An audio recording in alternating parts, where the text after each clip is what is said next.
कर्म के साथ भगवान का होना बहुत ज़रूरी है। आप ये नहीं कह सकते कि भाई मैं तो बिना भगवान को माने भी सुखी हो सकता हूँ। अब इसमें बहुत सारे लोग कहेंगे जो भगवान को नहीं मानते वो भी तो सुखी हो रहे होते हैं। सुख की डेफिनेशन एक्सटर्नल नहीं होती, मटेरियल चीज़ें नहीं होती। वो कंफर्ट हो सकता है, वो लग्जरी हो सकता है, बट वो एग्जैक्टली खुशियाँ हैं ऐसा ज़रूरी नहीं, तभी समझ सकते हो। राइट। फोकस की हम लोगों ने बात की थी, कोई ऐसी विशेष चीज़ जो आपको लगता है, कोई ऐसा काम जो बच्चे करें या हम सब लोग करें जिनसे फोकस और बढ़ सकता हो? दो चीज़ें हैं, या तो मन आपको कंट्रोल करे या आप मन को कंट्रोल करें। Okay.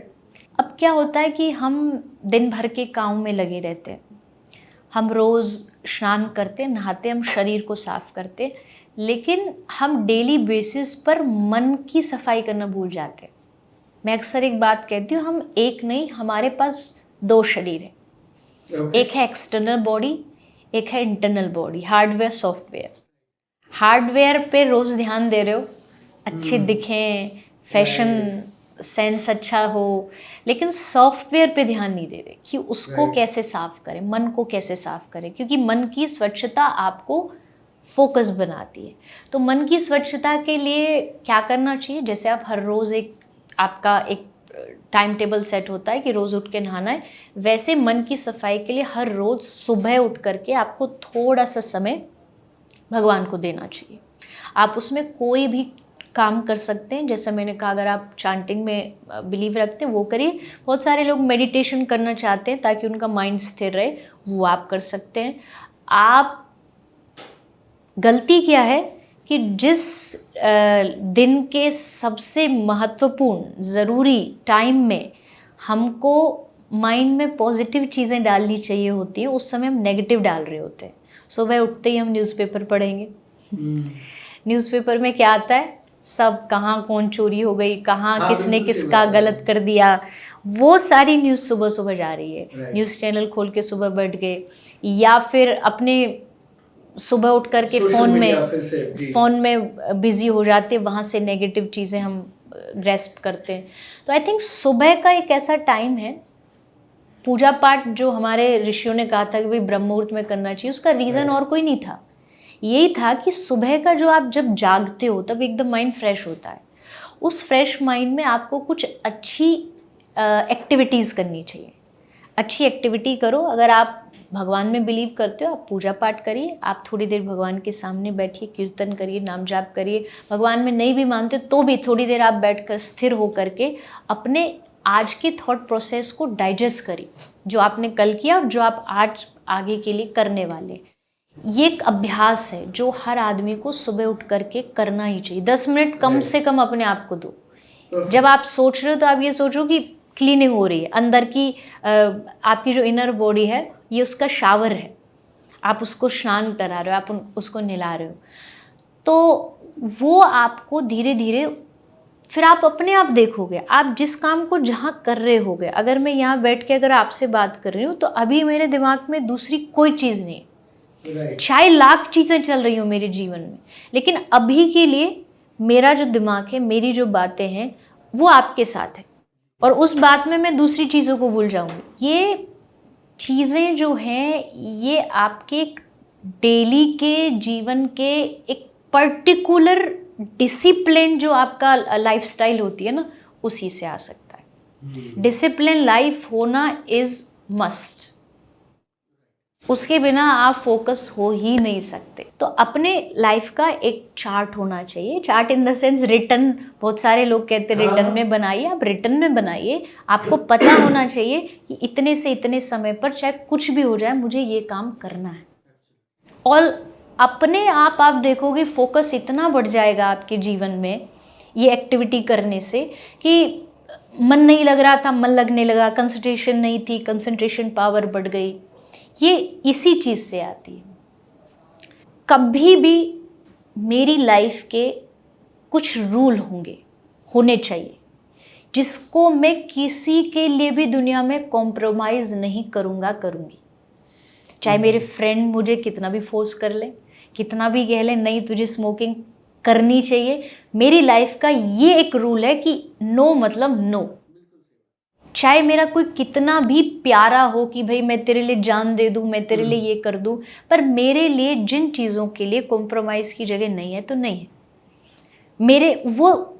क्योंकि आज के समय में लाइफ अच्छी भी दोस्त बनाते, बुरी भी दोस्ती बनाते।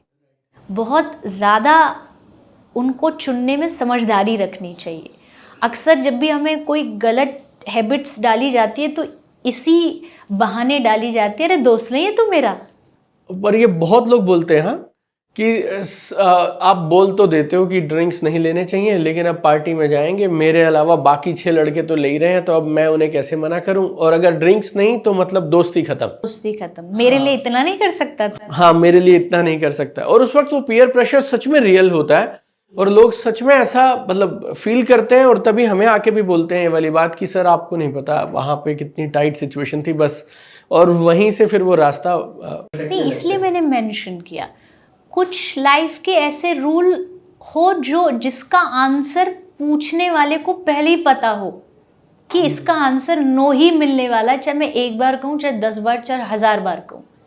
हाँ, कुछ चीज़ें हो जाएंगी प्रेशर के कारण, बट कुछ तो लाइफ के ऐसे डूज एंड डोंट्स रखिए ना कि नहीं ये तो चाहे मेरा सबसे दुनिया का प्यारा आदमी भी हो, मैं नहीं करूँगा, क्योंकि मेरे लिए ये नियम है, ये लाइफ के रूल है। आप अगर हर चीज़ को लाइटली लेकर फिसल जाओगे, कोई बात नहीं बोलते रहोगे आप, कोई बात नहीं, हाँ कोई बात, वैसे नहीं होता। वहाँ आपको स्टैंड रखना चाहिए, स्टैंड लेना चाहिए, क्योंकि और फिर 1 दिन होगा, 2 दिन होगा, 5 दिन दोस्त फोर्स करेंगे, करते हैं, आई नो करते हैं, लेकिन एक समय आएगा वो आपको ये कह के इग्नोर कर देंगे कि भाई ये तो नहीं सुनने वाला, ये तो अपनी करेगा। उस समय हो सकता है आपको ओल्ड फैशन भी कहा जाए, आपको ओल्ड स्कूल भी बोला जाए, कोई बात नहीं, मैं हूँ। आप उस चीज़ को लेके क्यों शर्माते हो? जब बुरा करने में नहीं शर्मा रहा तो आप अच्छा करने में क्यों शर्मा रहे हो?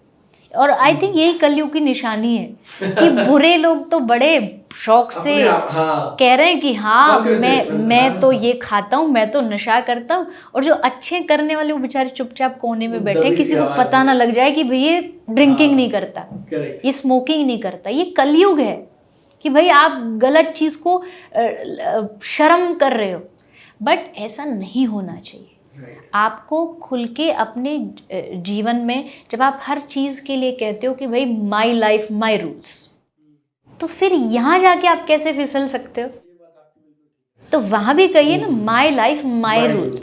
अच्छी जगह खिलाओगे, खूब खाएंगे, तुम घूमने लेके जाओगे, अच्छे से तुम्हारे साथ घूमेंगे, एंजॉय करेंगे, लेकिन ये तो भैया ये नहीं करूँगा। तो धीरे धीरे उनको भी समझ आ जाएगा, चाहे आपकी फैमिली हो, चाहे रिलेटिव्स हों, चाहे आपके फ्रेंड्स हों।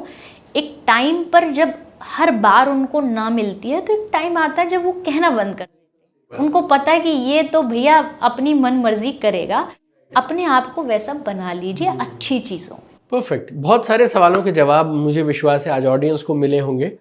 एक आखिरी सवाल मेरा, जब हम प्रार्थना करते हैं ना तो हम अक्सर कुछ चीज़ें डिमांड करते हैं। मैं क्लास में फर्स्ट आ जाऊं, मेरा एडमिशन इस पर्टिकुलर कॉलेज में हो जाए, मेरा ये पर्टिकुलर रैंक आ जाए, मुझे ये पर्टिकुलर गाड़ी मिल जाए, इतना मेरा बैंक बैलेंस हो जाए।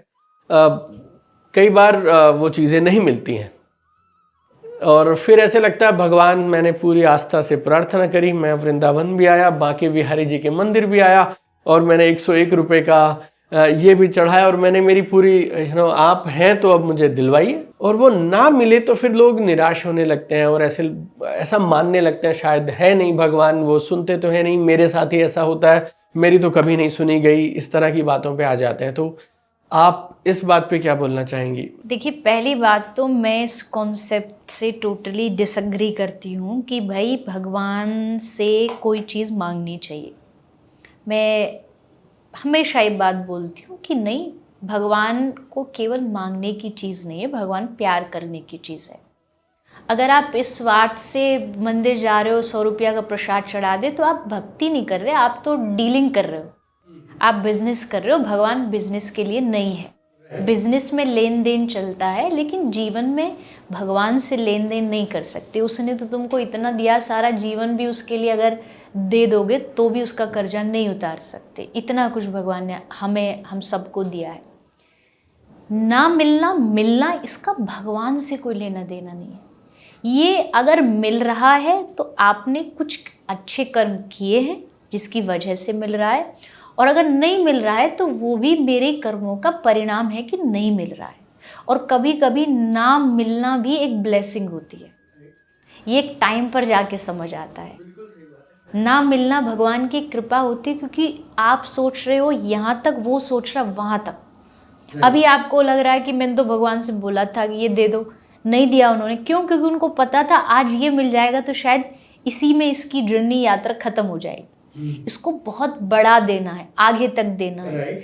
तो भक्ति का मतलब है कि उस पर ये बिलीव करना है कि दे दिया तो उसकी मर्जी, और नहीं दिया तो उसकी इच्छा।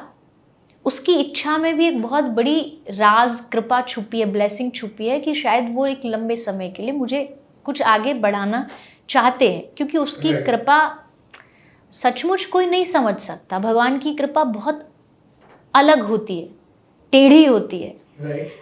एक स्टोरी में सुनाती हूँ, कथा में कई बार दृष्टांत देती हूँ कि भगवान नारद जी के साथ रूप बदल के एक साधु बन करके एक सेठ के घर गए। उन्होंने भिक्षा मांगी। सेठ ने उनको 2-4 गालियाँ सुना दी कि वो नास्तिक था, उल्टी सीधी बातें सुनाई। नारद जी ने कहा भगवान इसने तो हमारी बहुत बेइज्जती करी, आप इसको श्राप दे दो। तो भगवान ने उसको श्राप क्या दिया? भगवान ने कहा इसका दिन दूनी रात चौगनी तरक्की हो जाए। अब नारद जी ने जब ये सुना तो बोले ये क्या श्राप हुआ? सेठ अभिमानी इतनी गालियां सुनाई और इन्होंने ये तो वरदान दे दिया। पर चुप रहे नारद जी। अगले घर गए, वहाँ एक बूढ़ी माता रहती थी। उनके घर में कोई नहीं था, अकेली रहती थी। वो जीवन पालने के लिए उन्होंने एक भैंस रख रखी थी, बस उससे जीवन चलता था। वो गए दोनों, माता ने बहुत सेवा करी दोनों साधुओं की, नारद जी की, भगवान की। नारद जी बड़े खुश हुए, देखो कितनी अच्छी सेवा करी, भगवान इसको आशीर्वाद दे दो। तो भगवान ने आशीर्वाद क्या दिया? उसकी एक ही तो साथी थी, वो जो भैंस उसके साथ रहती। भगवान कहते हैं इसकी भैंस मर जाए। अब नारद जी से रहा नहीं गया। नारद जी ने कहा प्रभु आप क्या कर रहे हो? जिसको आपको श्राप देना है उसको आप वरदान दे रहे हो, वरदान को श्राप दे रहे हो। तब भगवान ने कहा देखो सेठ जो था बड़ा घमंडी है, अभिमानी, उसको पैसे का अभिमान। नारद जी ने कहा दिन दूनी रात चौगनी। जब उसको अभी अपने पैसे का इतना घमंड है तो जब उसको और बढ़ जाएगा तो कितना घमंड हो जाएगा। और घमंड आया, अभिमान आया, मतलब ये सेठ गया काम से, क्योंकि अभिमान हमेशा नाश करता है। तो अगर अंदर से देखो तो मैंने इसको, ये नष्ट हो जाए, अभिमान में डूब के नष्ट हो जाए, ये इसको मैंने श्राप दिया। नारद जी ने कहा अच्छा फिर ये माता, इसका तो बेचारी का एक ही साथी थी, उसको भी आपने। तो भगवान ने कहा इस माता का मुझ पे बहुत भरोसा है, मुझे बहुत भजती है, लेकिन इसका भैंस में भी मोह है। एक अकेली एक जीवन में इसके है जिसमें इसका मन लगा हुआ है। अब इसकी मृत्यु भी नज़दीक आने वाली है माता की। तो अगर मरते समय इसने मुझे छोड़ के अगर उस भैंस को याद किया तो इसका अगला जन्म खराब हो जाएगा। तो इसके मरने से पहले जिसका एक संगी है उसको मैंने इससे दूर कर दिया। अब अंत समय में मुझे याद करेगी और इसको दोबारा जन्म नहीं लेना पड़ेगा, ये सीधा मेरे पास आ जाएगा। तब नारद जी को समझ आया कि भगवान की देने का जो तरीका है ना वो अलग है, वो हम नहीं सोच सकते, हमारी सोच से एकदम परे है। आज बहुत दुखी हो, लग रहा है सब छिन गया, पर उसके अंदर कितनी भगवान ने कृपा छुपाई है ये एक समय पर जाके आपको समझ आएगा। बहुत बढ़िया। हमने बहुत सारी बातें की आपके साथ और बहुत सारे सवालों के जवाब मुझे विश्वास है हमारी ऑडियंस को मिल गए होंगे। कोई ऐसी चीज़ जो आपको लगता है, या कोई कहानी हो सकती है, कोई प्रसंग हो सकता है जो आपके दिल के बहुत करीब हो और आपको लगता है कि हमारी ऑडियंस को ज़रूर काम आएगा, उनकी मदद करेगा? कोई आखिरी में अगर कुछ शब्द आप बोलना चाहें तो भी। एक जो बात शायद सबके लिए ज़रूरी है कि आज हर एक आदमी चाहता है कि भाई हम सुखी रहें जीवन में, बहुत कुछ जीवन में अच्छा अच्छा चले, जीवन में हमारे आनंद हो। तो अपने कर्म के साथ भगवान का होना बहुत ज़रूरी है। आप ये नहीं कह सकते कि भाई मैं तो बिना भगवान को माने भी सुखी हो सकता हूँ। अब इसमें बहुत सारे लोग कहेंगे जो भगवान को नहीं मानते वो भी तो सुखी हो रहे होते हैं। सुख की डेफिनेशन एक्सटर्नल नहीं होती, मटेरियल चीज़ें नहीं होती। वो कंफर्ट हो सकता है, वो लग्जरी हो सकता है, बट वो एग्जैक्टली खुशियाँ हैं ऐसा ज़रूरी नहीं। खुशियाँ कोई सामान नहीं है, खुशियाँ एक अंदर की भावना है। वो खुशी जब आप 24 घंटे जब आप मस्ती में रहें, जब आप आनंद में रहें, वो तभी आ सकती है जब आपके जीवन में भगवान होंगे। वो आपको ऐसा एहसास दिला देते हैं कि जो भी हो रहा है वो, जैसा मैंने कहा, कृपा है उसकी। गलत भी हो रहा है तो भी मैं उसमें नाच रहा हूँ, तो भी मैं उसमें खुश हूँ, ये तभी आ सकता है।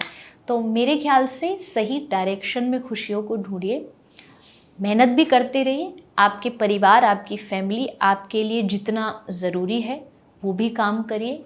फोकस रहिए अपने जीवन में, पढ़ाई अच्छी करिए ताकि आप अपने परिवार को भी अच्छे से आगे बढ़ा सके, समाज को भी कुछ दे सके एजुकेशन के द्वारा, अपने काम के द्वारा, अपने करियर के द्वारा, और साथ साथ में भगवान को लेकर के चलिए। आध्यात्मिक बने रहेंगे तो आप किसी भी स्थिति में, किसी भी परेशानी में हारेंगे नहीं, और हार भी जाएंगे तो उठ के आगे बढ़ने की आप में ताकत होगी कि मैं फिर से उठूंगा और आगे बढ़ूंगा।